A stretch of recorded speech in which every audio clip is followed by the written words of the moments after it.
Welcome back to the Clarewood podcast. Ruby Lee, how you doing, Ruby?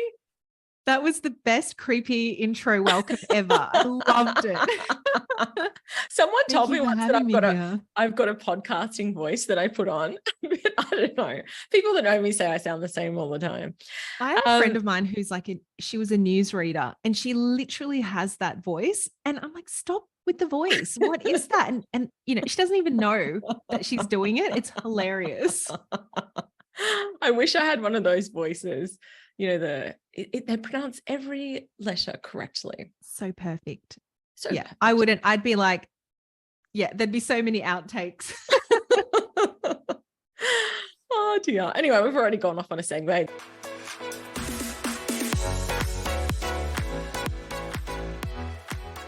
Look, Ruby and I were having a little chat off air about the last time that she came on the podcast, and we were trying to put our finger on it.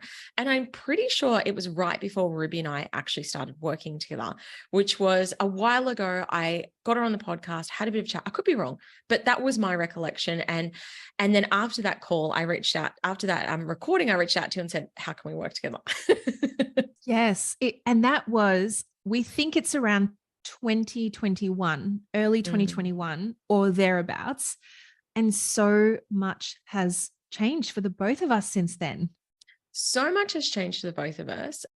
I mean, in the time that I worked in the mastermind container with you, I had a rapid income growth in my business. And I've since then been to a retreat that you hosted. I've since done a red carpet day with you. And I've been following your journey the whole time, and it's just so amazing that we've both ended up living in the same city as well, which is a transformation from when we last spoke.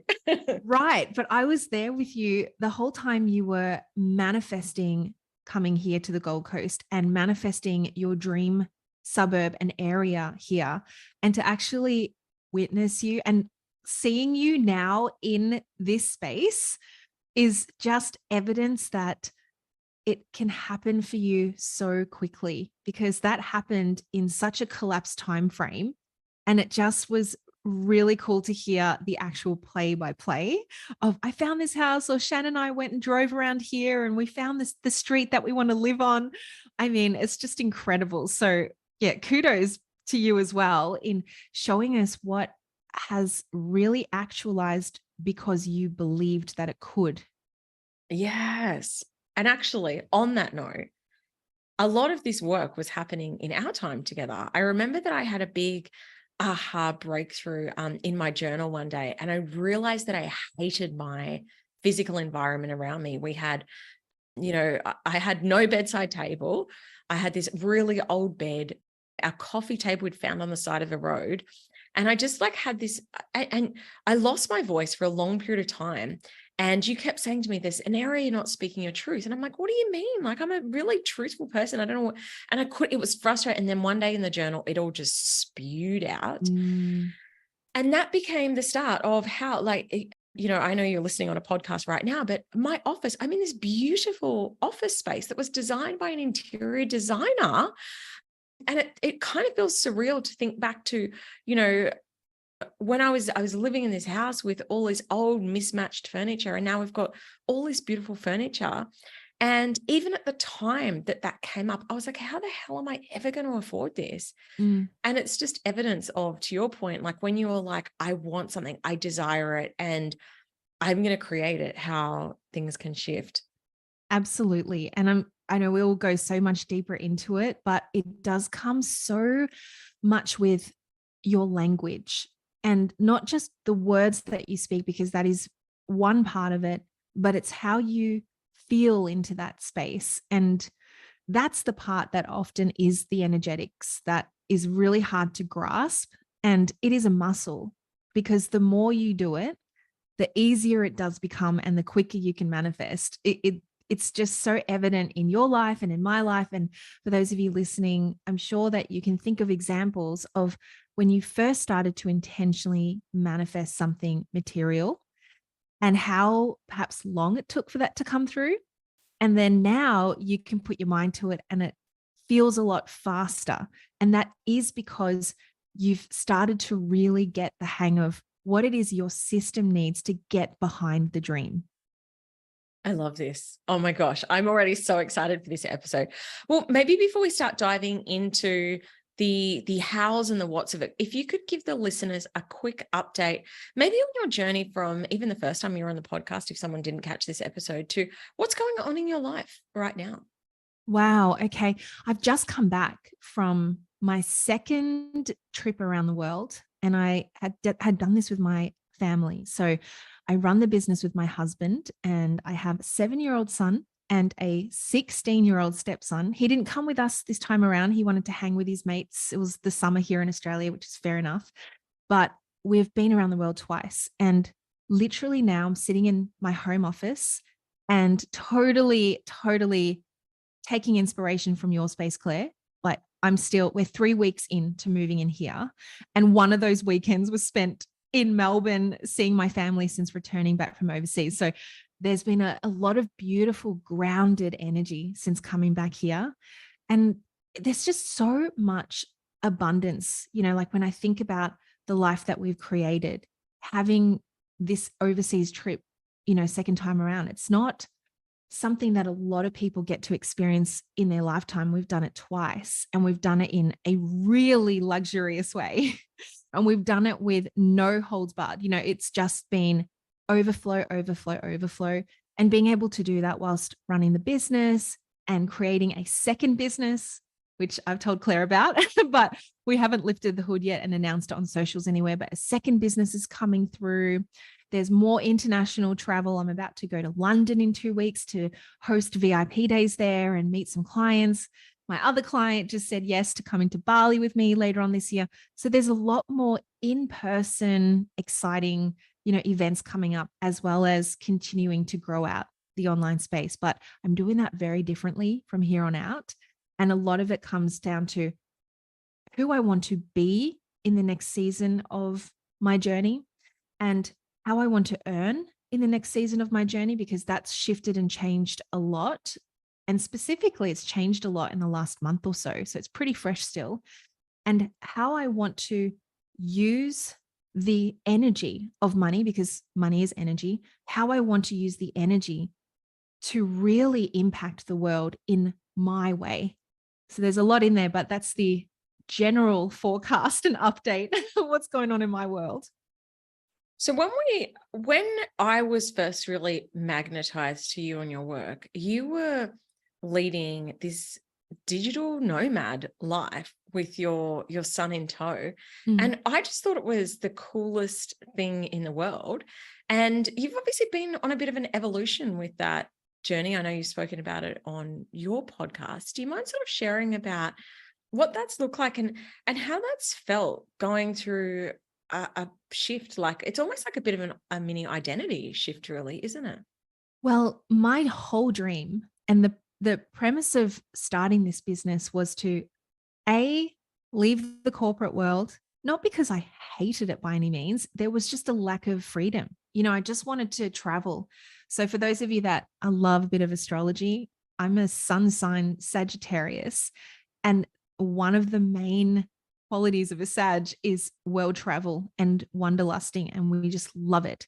And so, the weeks provided by the company, which I might add, extremely privileged, was a lot compared to other parts of the world, but it still didn't feel enough. I still wanted more time. I still wanted to, see more of the world. There was such a passion, such a hunger for that.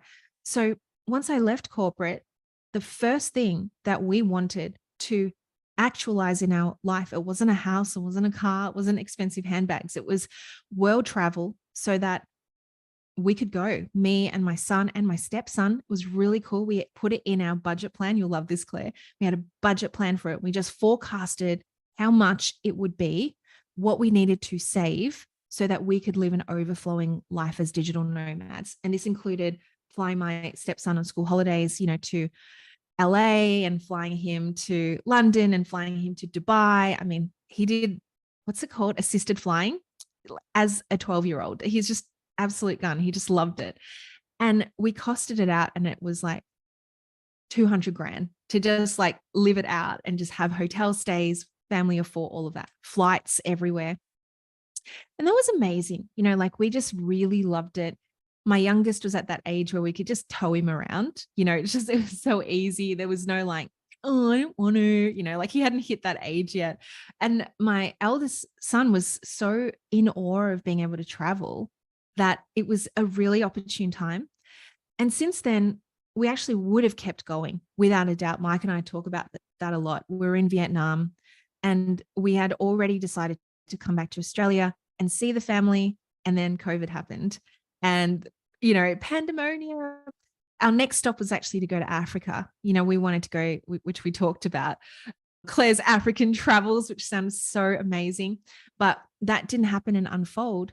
Instead, we made a life back for ourselves in Australia, moved to the Gold Coast. And my God, like our dream was to get back on the road, which is what we did.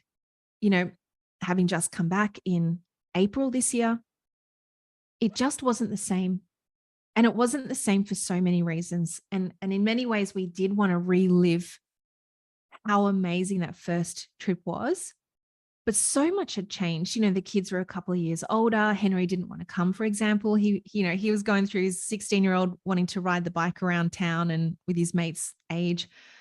And yeah, I think at one point we were halfway through our travels. I'm like, we are trying to make the same magic happen that we experienced in 2020. And it just doesn't feel right. It sort of feels a little bit tick the box, like, Yeah. let's go here. Okay, let's go here. That honestly, there was a moment, Claire, we were in my opinion, one of the most beautiful cities in the world. We were in Rome. And I was ungrateful. Like, I was like, I just want to go home. I'm so over it. I'm like, whoa, what is happening here? And I had this shift in me where I realized I don't want to express myself in this way anymore, as in traveling out of a suitcase, having this like nomadic gypsy life was once upon a time what I did desire, but something fundamentally shifted around what wealth and abundance means to me now is having homes that I can go to that are mine. And yes, they'll be all over the world, but I don't want to hop and skip through countries the way that we've been doing it, over the last few years. So that identity shift happened. And a lot of my branding was that, digital nomad family. If you look, went to my YouTube, that was what it was all about. That's now been absolutely shifted. So it's been a wild journey, but I feel very, very good and very grounded about it. And I think this is the thing, like we as humans, we are constantly growing and evolving and changing. And I've had a few clients and things over the years who, if they rebrand or pivot, get this big sense of shame about it. I'm like, that's so ridiculous. Like we're meant to be. I mean, that to me, what true happiness is when you're growing and evolving and changing and honoring that along the way. But it is also, there's been a lot of chapters of my life where I've changed my identity, and it's hard and it's strange. And, like even when you go from, I spent a lot of my adult life being single, and to then go to being like, I am married and I've got to think about someone else now before I can't just do what I want when I want. And then becoming a mom. And again, that's a whole different, a shift in who you are and how you identify. And just because it's different doesn't mean that it's bad. It just means that it's a new chapter. Exactly. I just have to offer this to the audience. Claire is one of the most, I think, freedom-based mums and wifeys out there. Like you just have this easygoing aura with growing a family and being a wifey and having a business. It's just so nice to be around. Like there's, how sometimes like you meet some of your mum friends and they have a different energy about it. There's schedules and there's like certain things that you have to get to, which I totally understand. But with you, it's like, yeah, the kids just came along. Yeah. And it's such a part of your essence. I love the way that you display motherhood to us. And it's just really beautiful to see that. And it's because you have so much time and freedom as well. And I think something like I lost a bit of my way along the way. And I don't know if you can relate to this at all, Ruby, but coming into motherhood, I was like, I don't want to be trapped. Like I love freedom. Like that's my number one thing. And I see so many, parents, I'll use the word parents rather than just mums, but their whole world revolves around their children. And people are like, and my mum makes so many comments to me about this, but I'm like, but mum, years and years, like decades later, my mum still whinges to me, I gave up everything for you and I did this and I did this. And I'm like, but I won't make choices. My kids wanted to do soccer 5 days a week. And I'm like, no, it's not happening. And they're like, and people are like, but that's what your kids want. And I'm like, but what about what I want? I am happy for my kids to go and do sport, but it's not going to be the center of my universe. Yes. And this is why I can have such a beautiful, free, flowing way that we do it, because I look after me as much as I look after my kids. And people are like, you're always doing stuff. And I'm like, but you also don't see how much time I'm sitting and playing hours and hours of Uno and, going on my morning walk with my family. And, this is going on a bit of a segue, but I don't know if you've noticed a shift in your kids as well. But my kids, as they're getting older, one of my sons in particular does not want to be on camera. He does not want to be in social media. And then the other one wants to be famous. I love that. I know which son's which. And he's always like, Mom, film this and put it on Instagram and tell me how many likes it gets. But, they also start to develop their own likes and little personalities. But, I definitely have seen that in you. And I think that's why I was so magnetized towards your energy initially, is because I'm like, she's cool as. She's got these kids and she's still just traveling. And I'm like, how cool is that? And that's why I wanted to be around your energy. And I love that you recognize that in me too.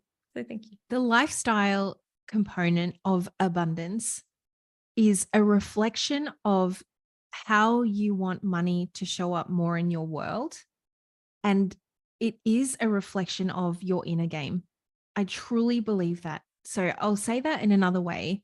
We've talked a little bit about environment, which is including that of travel, if that's what you want, or a bigger house, or having an office outside of your home. Like right now, we're wanting to purchase an office warehouse, and it would be amazing to have that. I can see it, I can feel it, I can smell it, like all the things. And that to me is not just I want to buy another asset to grow my wealth and to have my real estate portfolio grow to X amount of dollars. I desire to have that because it is a reflection of how my money and my soul wants to shine bright in this world. And that could mean having an office like that is I have, a beautiful space to employ people in. I have a beautiful space where I can have a creator studio, have a beautiful space where I can amplify my message in that space. And a home office is gorgeous and lovely, but it's too small for my mission right now. I need it to be bigger. And not to say that's what you need. That's just what my energy wants. So thinking about your environment right now, where is it that it's calling you towards? Is it working more from cafes? Is it getting out of the house? So many of these small decisions that you make around environment and how you show up and the space in which you show up actually helps you see where your money wants to go. Let's talk about this. The way that you are making money has changed, and the way that you want to make money has changed. So let's talk a little bit about that. Like if people are listening to this being like, what exactly does that mean? Can you dive a little bit deeper into that? So when I started to make money through in my business, just literally through Hour of Powers. That's how it all began. 1 hour, you can book your time with me inside of my calendar. I use Calendly and Zoom. That was it. And then that evolved into one-to-one packages, which I would invoice and send to people and they would pay for it.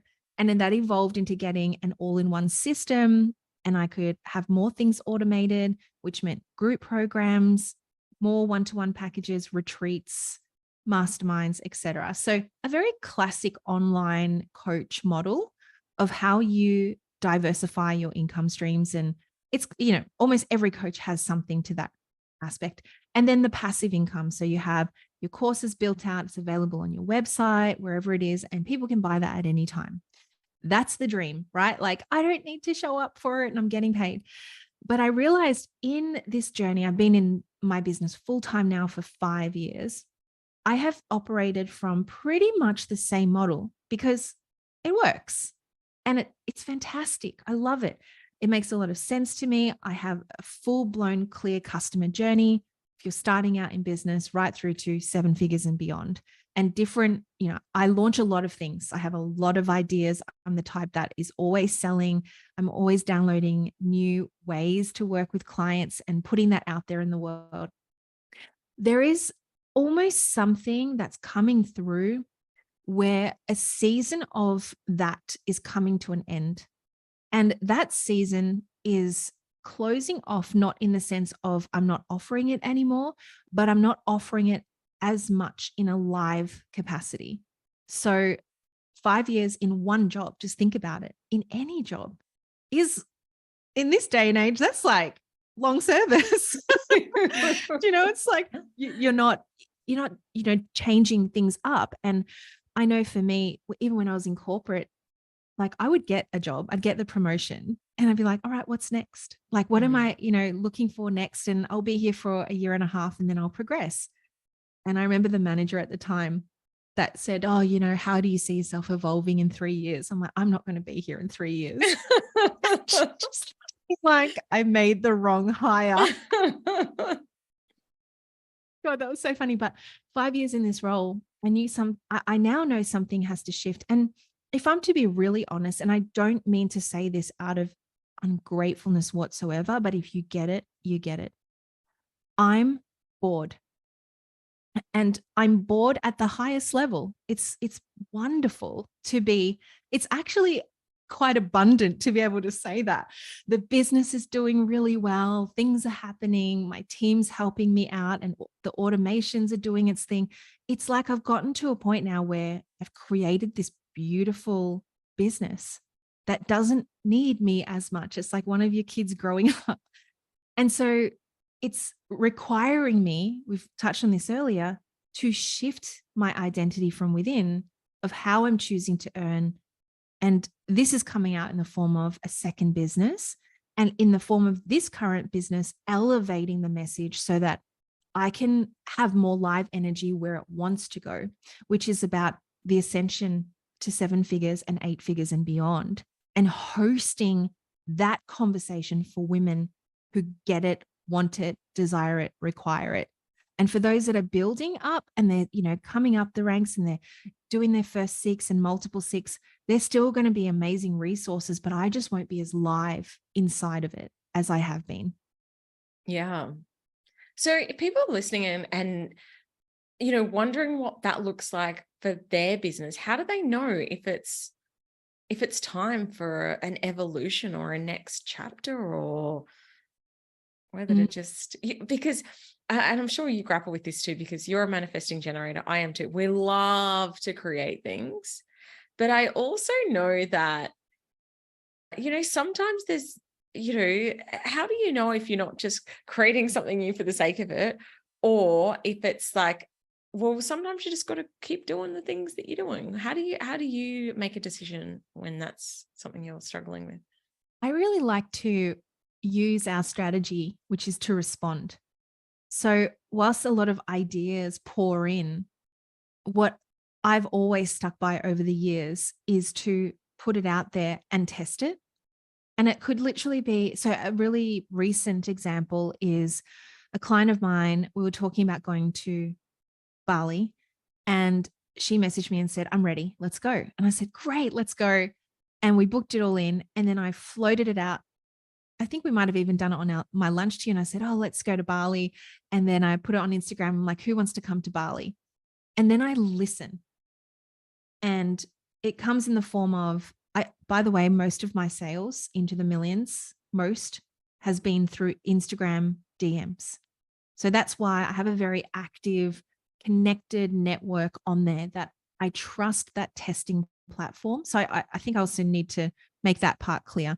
I have a trust and a connection with my audience that when they tell me shit, I know that they're actually telling me it rather than it doesn't feel like a trusted source. So firstly, spend the time to build a trusted community and people who buy from you and lean into your offers. That's step one. But secondly, now as I test it, I'd be getting DMs going, I'm really interested in Bali, or what dates are you going to be in Bali?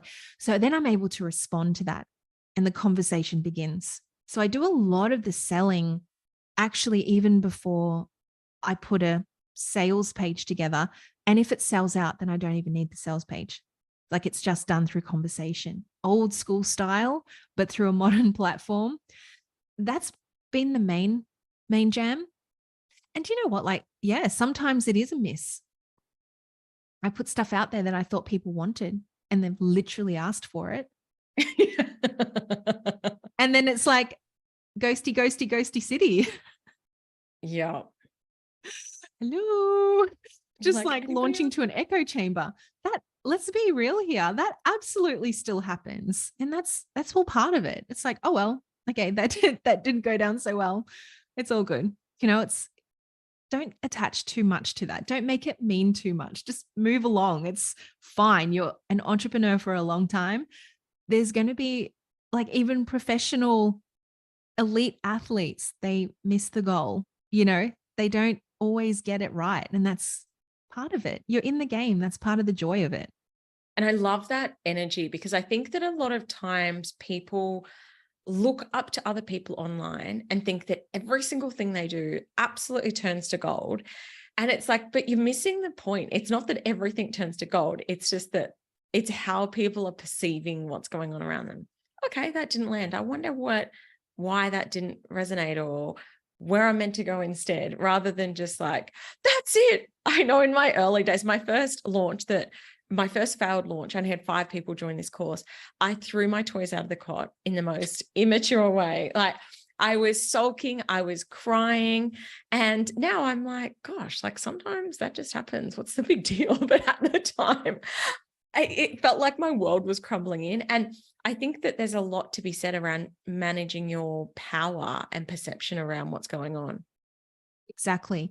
And it will be at different levels for each person. You know, like the other day, I was listening to a podcast and this entrepreneur had said that they had a perceived fail launch because they hadn't hit $1 million. And instead they had made 700. And it was such a fail. And there's, you know, ultimately we know the numbers behind that in a sense where it's like, it's a fail maybe because it wasn't a break even or for, you know, whatever it was. But gosh, are those numbers different to, let's say if you're just starting out and you put something out there and no one buys and it's just crickets, what's the loss there? Yeah. Absolutely zero. Your time.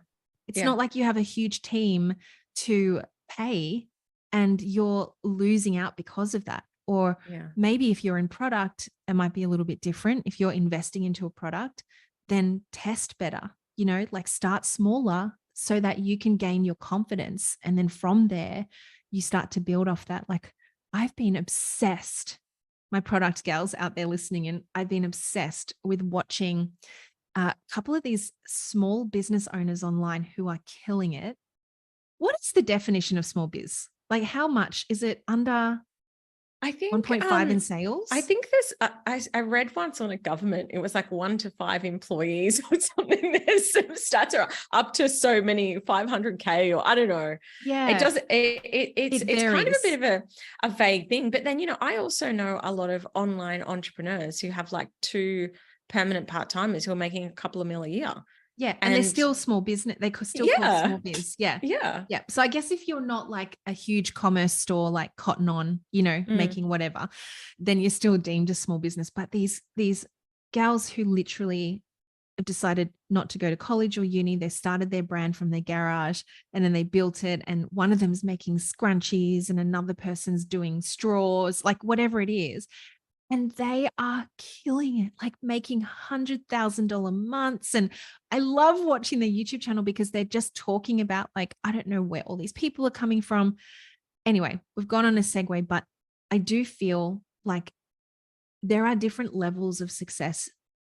You don't need to go swerving around other people's lanes to find your success. Yeah.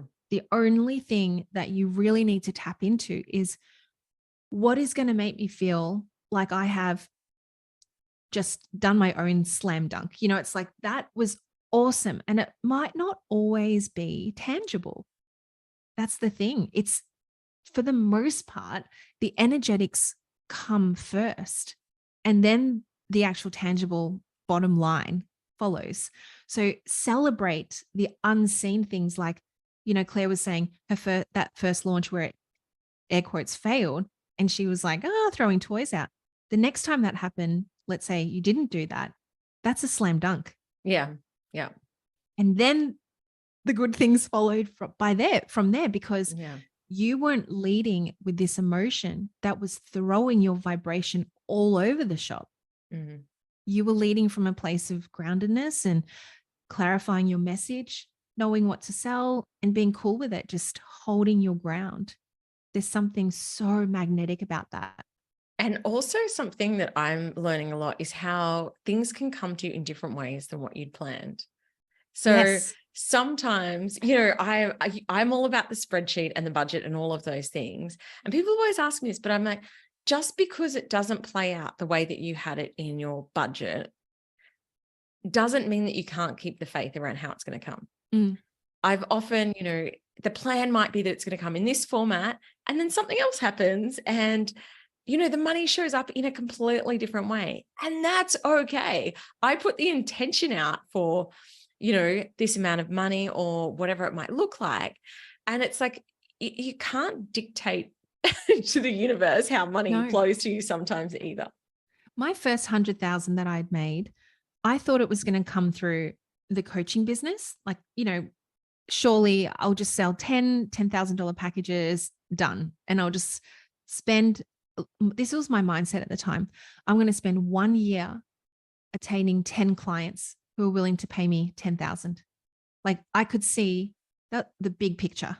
Yeah. Like, if it meant I had no income for 1 month, I did have a financial runway. So I did do, have 6 months of savings to buffer that.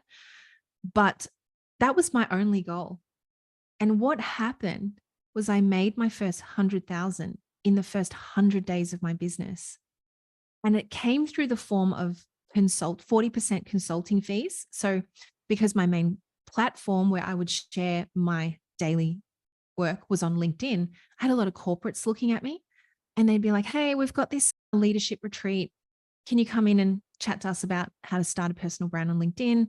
We've only got a budget of like 5.5, but we'll throw in accommodation. I'd be like, oh my God, just balking at it. But 40% came from consulting, then brands. So I was the spokesperson for Indeed.com.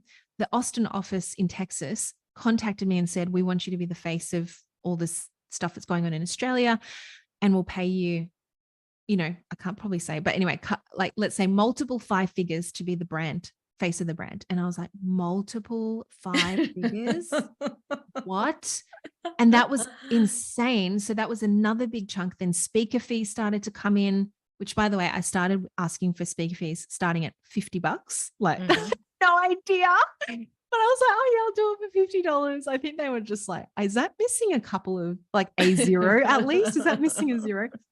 Anyway, learned and moved on from there. But it didn't come through much of my coaching business at all. So absolutely agree. Just keep it open, be receptive. Money comes from all different forms. How has your relationship with money changed as your business has grown?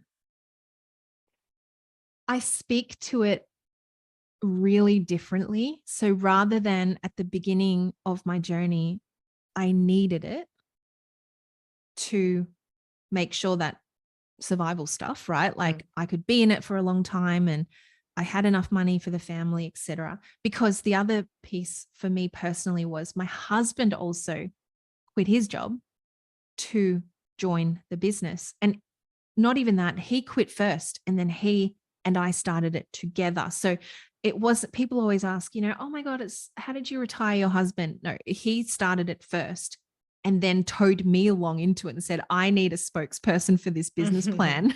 Can you go out there and do your thing? And so that was really fun to start there. But It's not like we had a secondary income where if my coaching business was not doing well, it's okay. Michael's income's covering the thing. Like we were in it.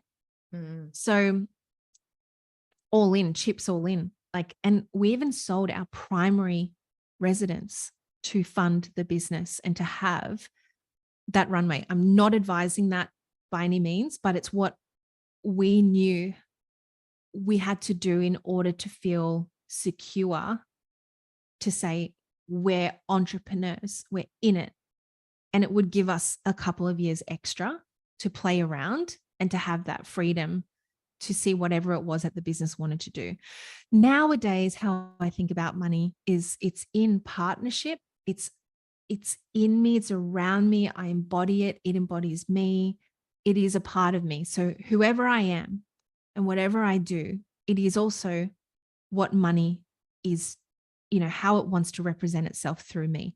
So in my hands, as I spend money on paying my staff or paying the tax bill or paying the groceries or whatever it looks like, I know that that's charged with the energy that comes through my business and the embodiment and the intention that it's been received in, if that makes sense. Yeah. So you've really shifted your relationship with money. How can people do that? Like if they're listening going, wow, I'm still in the feast and famine mode. I'm still just trying to have enough to pay my bills. Like how did you change your relationship? A lot of this was done personally for me in the subconscious mind.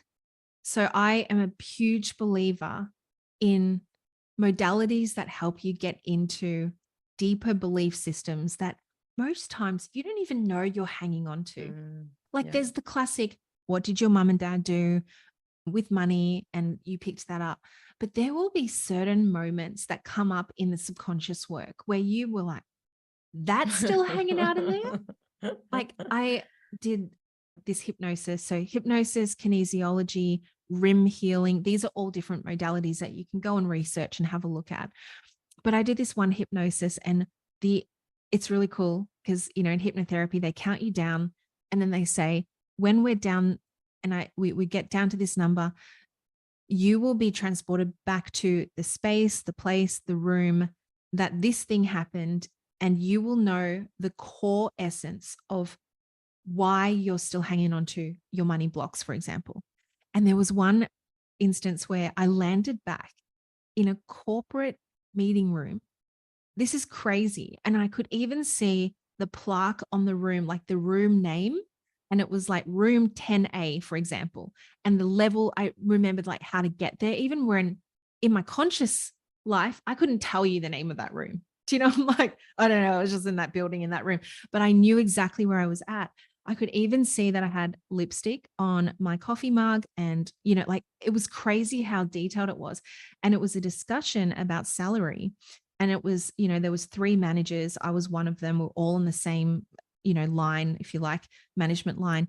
And this was the room where my manager at the time had said, the other 2 are getting pay rises and you are not, but you're going to get a bonus or whatever it was. And they're like, this is why. And I just accepted that. Like I did not push back. I didn't try to negotiate it. I instead went to the bathroom and cried about it. It was like 25 at the time and just didn't know what to do. And I was like, this is so unfair. The other 2 are guys. And I'm, this is the classic thing that happens. And I had no idea that that was hanging about in my subconscious mind and how it interpreted what meaning it brought around money blocks. Like I can't ask for more than, oh, I can't, I'm not at the level as those 2 or, whatever it was that it represented. So it is one of my favorite ways to uncover and unblock. But there are so many other things, like if that's just not your jam right now, I totally get it. There are so many other ways to do that through journaling. So Claire and I journal every day. And there are so many ways that you can start to change your language with money. So rather than something as simple as like, I need to make $5,000 this month to cover the bills, it's using these words around, what, I'm a match to that. And the more that I put myself out there, and it's not about doing more work, but it's about your radiance and your belief in yourself, the more the money shows up with ease and effortlessness. And there's no how behind that. Like the only how that I want you to ask is how it makes you feel, not how is it going to come to me. So it's like, I need $50,000 to feel like I'm back on track. It's not how am I going to make that 50 grand? It's how does that 50 grand feel? And what does that mean to me this month? It tells me that, yes, I'm back on track, that I'm onto something, that I have clients at that level, that pricing, changing the pricing was a good move. That's what it gets to look like. And then the how just sort of falls into place. Resources will come. The strategy follows. Oh, I love that. I love that.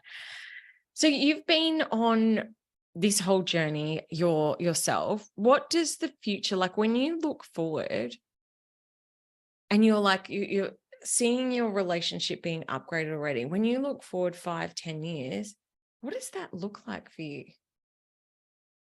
Well, from a money perspective, like I like to lead with that because it feels easy for me to grasp because my relationship with money is so strong. I can see myself being an 8-figure entrepreneur. So that is like no doubt happening. But what does that money do in this world? And Mm. that's the next vision. So it's grown out a coaching business which will continue to thrive. It's going to grow out the second business which is going to add to the industry, and it's going to help people really connect deeper to their purpose work and to find themselves again. I'm going to build out, retreats of some kind, retreat experiences, retreat homes. Maybe it's spaces, not quite co-work spaces, but spaces where people can come and hang out and we can just connect. It's like one of those things where I want to have pods all over the world and to have that ability for people to come and meet up and feel plugged in and connected. There's a book in there. Claire and I've always talked about this. There's definitely a book at some point, like not Yeah. right now, but it is birthing itself in some way. So, and I also see another side that this money buys a lot of, what's the word? It's like peacefulness and Mm. connection in the sense of there's going to be a lot of spaciousness in my life. I know that there will be a lot of spaciousness. And those images or those scenes in movies where the $1 billion founders are really hard to reach, like they're out in some like Arizona, no reception area, glass mansion. They're like, can't reach her. She's like, "Da, da, da." Like, I think there'll be moments where I will just retreat a lot and have that Yeah. space to just be in like the gratefulness of everything that's been created in that sense. What about Mm. you? I want to know yours, Claire. This episode is not about me. This is like, it's literally, I want to bounce back to you because I think there'll be, those listening in, I'm sure you'll agree. It's nice to hear different points of view because you see different dreams, which help you Mm. create and mold yours. Yeah. I mean, when I look forward, I mean, obviously a big thing that I'm in the throes of is manifesting the house. Obviously, selfishly, we want to have, a beautiful home. We've got the dream location on the waterfront now, and we just want to be able to build the dream house here. And for me, that's also like when you talk about money and the impact, and this is going to sound a bit cliche, but in my heart of hearts, I mean this. Me creating things in my life has a really beautiful knock-on effect to other people Yes. because I get people who say to me, it's so inspiring seeing you living by the beach. Like, I want to live by the beach. And I think there is so much truth in that our creation helps inspire other people's creation as well. And I want, when I build this house, like people will go, she freaking said she was going to do that like 5 years ago and she's done it. And that empowers other people. It's not just about the selfishness of me wanting a nice big house. It's also about what it shows other people and how if they put their heart and mind to something, they can go and create it. So that is definitely something in the materialistic world. I'm also being really called into impact work at the moment.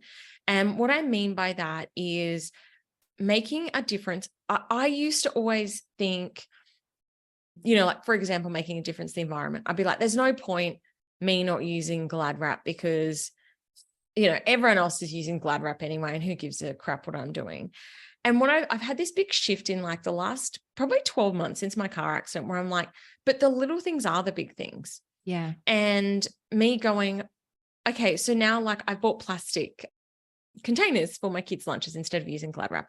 And it's such a tiny thing, but like that stuff is actually huge. And starting with getting my own backyard tidy, getting my, I talk about like, I want to help charities. And it's like, are you actually doing that now? And making sure that I'm actually starting to do the work, like in small steps that I want to create on a bigger scale. So I'm also really being called to that.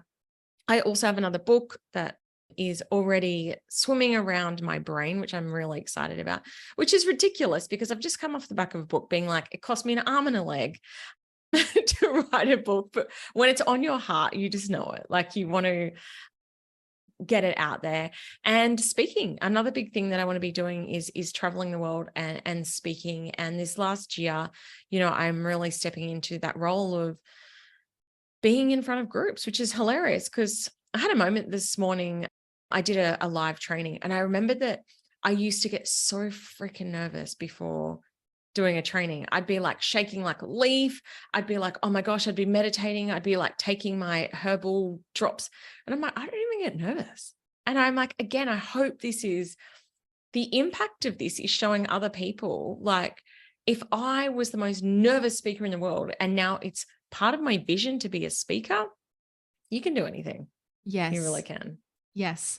I love that. And it's almost, I see you on such massive stages around the world and even hosting your own stage, not just you being a guest speaker, it's your own stage and your own event, and that it just gets to grow. And doesn't that just show you started out feeling so nervous and now the vision from there just feels like a done deal. It doesn't feel like an if or a maybe. It's a done deal. You're already working towards that. And the way that we can talk about money with such confidence, like someone once asked me, don't you feel like a dick? Like talking about this out. What if it doesn't happen? I'm like, I'm not available to that energy. Like I've written it in a black and white book. It is happening. Like maybe the time frame be a little bit pushed up. Exactly. And I think this is the thing that we were talking about earlier. Like it can keep getting better and better. And I think that sometimes when good things happen to people, they're just waiting for the thing to go wrong. And I'm like, but don't even let that be something that you are thinking of. Like, what if it's just the next level and then the next level? And, I know even with stuff like traveling, like when you kind of go through an up level and, you fly business class for the first time and then you're like, I just want to fly like this from now on. And why can't I? Yes. Like why can't, instead of this just being a one-off and then I have to go back to flying on budget airlines again, what if that's just not something that's going to happen for me? And trying to really stay in that space and energy of if something happens, it's like, that's weird, as compared to like, see, I knew it was all going to fall apart, because that becomes a self-fulfilling prophecy. I want to circle back to this idea of, but why wouldn't it happen? There is so much money and abundance around, unlimited, actually. Just take a look around your neighborhood and take a look around the house that you're in, whether you're leasing it or you own it, the worth of that house itself is going to be mind-blowing, like where you begin. And also, I mean, I hope I'm speaking to the majority of people here when I say this. Money's never let you down. Like, even if you think about those times when you were at your worst financially, down to the last dollar, money's never let you down. In some form, it showed up. It could have showed up in the form of a loan, could have showed up in the form of extra credit on the bank statement or the credit card, could have shown up in the form of you needing to sell lots of stuff on Facebook Marketplace, however it is, but it's always shown up. Otherwise, you wouldn't be here.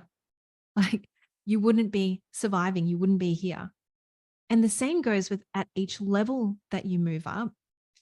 And you, let's say, have this like thing. And this is interesting. So there's a certain concept that I'm developing. And it's in the notion of the success pit stop, where you get to a certain point in your career, in your income goals, and suddenly everything comes to a bit of a halt. And you're going, hang on a second, like what's happening here? I'd already hit these highs. Why am I going backwards? I've already hit these goals. And I thought that was my energetic match, talked about a lot in the money world. Energetic match is what you're matched to from an income perspective, a debt point of view, all the things. And everything just seems to be going slightly awry, or I think worse still, stagnated. Like it's just nothing. It's just like, you're just plateauing along. At least if something's going backwards, something's not working. If it's plateauing, it's like, what does this mean? It's just like you're literally in an echo chamber and there's no feedback. Worst nightmare for manifesting generators. But when it comes to that kind of thing, that's when you're being called up to look all around you. And as cliche as it sounds, gratefulness, gratefulness, gratefulness. And you will start to realize just how much you haven't seen what's around you and what's around. Like the other week, I was in this space where I got into a funk. Success pit stop is never easy because you literally have like people, wheels coming off and, whatever it is like, and you're just wanting to get going. You've got FOMO, you see people zooming past you. It's like, hello, like when is it my turn to get back out there? But if you're not really looking at what needs to be attuned and aligned, and what needs to be attuned and aligned usually comes out in a language of gratefulness, of like, let's just take a look at what you've already made happen. It doesn't matter how far down the track you go with your success. You're never going to feel good enough, safe enough, secure enough, and happy enough. And that is just the truth. And I've lived it. Like that first $1 million I'd made, I was just could not believe it. Like my husband showed me the financials. He's like, just hit over $1 million. And I was so over the moon. The second $1 million came. And I remember thinking to myself, wow, that was so easy. The third $1 million came. And I thought to myself, that was probably the hardest $1 million that I had ever made. Just like everything had happened. That was when COVID had happened and pulled up. And I had to change the business model slightly. And I realized why. It's because I did drop my gratefulness practice for a big chunk of that time. And it's like, oh my God, the realization of that. Like, so just take a moment and just write. And just when you think you've finished your list, you've only just started. Like everything gets to go on there. Throughout the day, just top it up, top it up, top it up. And you'll start to notice the small things in your world that changes because you've practiced gratefulness. Random smiles on the street from strangers, whatever it is, that it does shift perspectives in big ways. Oh my gosh, I love that. I love that. Well, as always, I feel like I could chin wag with you forever, but we do need to wrap this episode up. So, Ruby, if people are listening and want to connect with you or want to work with you, what's the best way they can do so? Well, if you're already in podcast land, come and find me. I'm over at Flow State Business. Or if you've seen the share on Instagram, I'm also at Instagram. Just search Ruby Lee and you'll find me there as well. I've loved this conversation and I can't wait till we can talk about money again and watch the next evolution of your second business in your next chapter. Thank you so much for your honesty, transparency, and inspiration in today's episode, Ruby. I've really, really loved it. And I'm sure the listeners have too. Oh, thank you, Claire. Big love. And thank you everybody for tuning in today.